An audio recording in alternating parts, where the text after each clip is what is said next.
Hello மக்களே, எல்லோரும் எப்படி இருக்கீங்க? நல்லா இருக்கீங்களா? வாங்க இன்றைக்கி என்ன குழம்புன்றதை பார்க்கலாம்.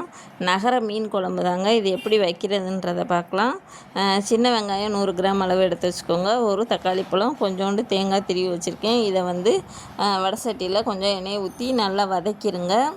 இது எங்கள் வீட்டு ஸ்டைலில் நாங்கள் வைக்கிற மீன் குழம்பு. இதே மாதிரி ஒரு தடவை வச்சு பாருங்கள். எப்படி இருக்குன்றதை நம்ம கமெண்ட்டில் கமெண்ட் பண்ணுங்கள். குழம்பு சூப்பராகவே இருக்கும். மண் சட்டியில் தான் இன்றைக்கி குழம்பு வைக்க போகிறோம். மீன் குழம்பு மண் சட்டினாலே டேஸ்ட் எப்படி இருக்கும்னு உங்களுக்கே தெரியும். அடுத்த நாளைக்கும் வச்சு இந்த குழம்பு சாப்பிட்டா அதை விட டேஸ்ட்டாக இருக்கும். இப்போ மண் சட்டியை அடுப்பில் வச்சுட்டு பற்ற வச்சுருங்க. சட்டி நல்லா காஞ்சதுக்கப்புறம் எண்ணெயை ஊற்றுனீங்கன்னா உடனே காஞ்சிடும். ஏன்னா அந்த மண் சட்டி காய்கிறதுக்கு கொஞ்சம் நேரம் எடுத்துக்கிறோம்.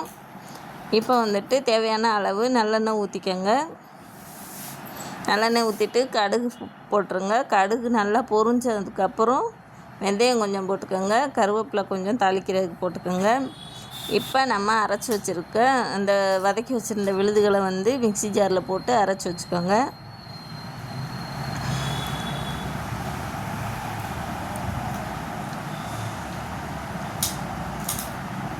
அரைச்சி வச்சுட்டு இதை இதெல்லாம் பொரிஞ்சோடனே அப்படியே தூக்கி இதை ஊற்றிடுங்க. ஊற்றிட்டு தேவையான அளவு தண்ணியை ஊற்றி இதில் அலசி ஊற்றிடுங்க.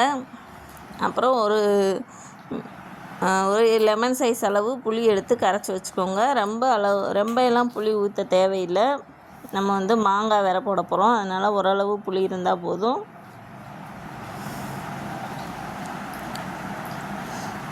இதை ஊற்றிட்டு இந்த புளியையும் கரைச்சி இதோடு சேர்த்து ஊற்றிடுங்க. ஊற்றிட்டு தேவையான அளவு உப்பு சேர்த்துக்கோங்க. உப்பு சேர்த்துட்டு கொஞ்சம் கலந்து விட்டுருங்க. 2 ஸ்பூன் குழம்பு மிளகாய்த்தூள் போட்டுக்கோங்க. எங்கள் வீட்டில் 4 பேர். அதுக்கு தகுந்த மாதிரி நான் மிளகாய்த்தூள் போட்டிருக்கேன். உங்கள் வீட்டில் எத்தனை பேரோ அதுக்கு தகுந்த மாதிரி நீங்கள் போட்டுக்கோங்க. இந்த குழம்பு மிளகாய்த்தூள் எப்படி உங்களுக்கு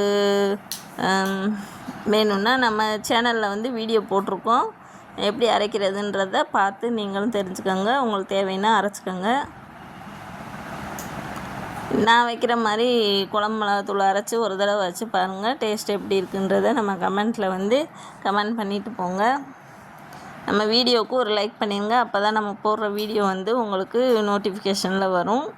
நம்ம சேனலில் இந்த மாதிரி சமையல், பூ கட்டுறது, தையல் வீடியோ, கோல வீடியோ, இந்த மாதிரி எங்களுக்கு தெரிஞ்சதை நாங்கள் வீடியோவை எடுத்து போட்டுக்கிட்டு இருக்கோம்.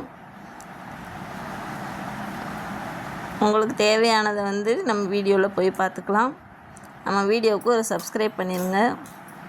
இப்போ தேவையான அளவு உப்பு போட்டாச்சு.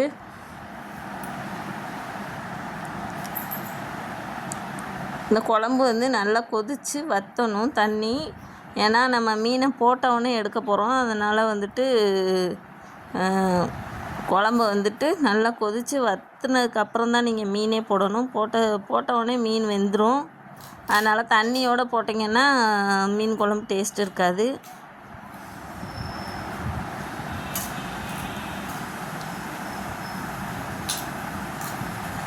எல்லோரும் வெறும் வெங்காயம், தக்காளி மட்டும் அரைச்சி ஊற்றுவாங்க மீன் குழம்புக்கு. நாங்கள் தேங்காய் அரைச்சி ஊற்றுவோம். எல்லா குழம்புக்குமே நாங்கள் தேங்காய் யூஸ் பண்ணுவோம். நீங்கள் யாரெல்லாம் மீன் குழம்பு இப்படி என்னைய மாதிரி வைப்பீங்கன்றதை கமெண்ட் பண்ணுங்கள்.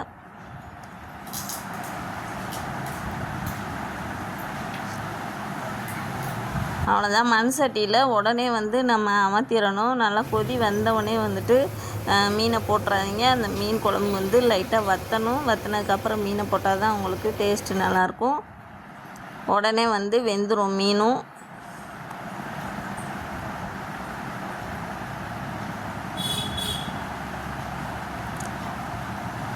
இப்போ மீனை நல்லா கழுவி எடுத்து வச்சுக்கோங்க. இது சிகப்பு நகர மீன், உருட்டு நகர மீனுன்னு சொல்லுவாங்க இந்த மீனை. இதில் குட்டி மீன் தான். அதனால் ஃபுல் மீனாக அப்படியே போடுறேன். வால் பக்கத்தில் ஒரு மச்சம் இருக்கும். இன்றைக்கி ரேட் 350 ருபீஸ். இந்த மீன் 1 கேஜி 350 ருபீஸு.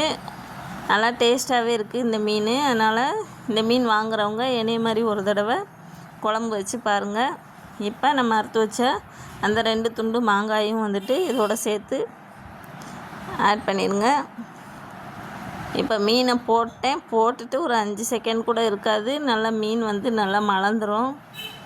அப்படியே நீங்கள் வந்து ஆஃப் பண்ணி மூடி வச்சுருங்க, கொத்தமல்லி தழை தூவிட்டு. ஏன்னா அந்த மீன் வந்து குழஞ்சி போயிடுது, வேகமாக குழஞ்சிரும். தட்டை போட்டு மூடி வச்சிட்டிங்கன்னா நீங்கள் மண் சட்டியில் வந்து சூடு நிறையா இருக்கும், அது கொஞ்சம் நேரம் ஆகும் கொதி அடங்குறதுக்கு. அதனால் அந்த மீனும் இந்த ஹீட்டில் வந்து வேகிறதுக்கு சரியாக இருக்கும். இப்போ நீங்கள் வந்து அடுப்பை ஆஃப்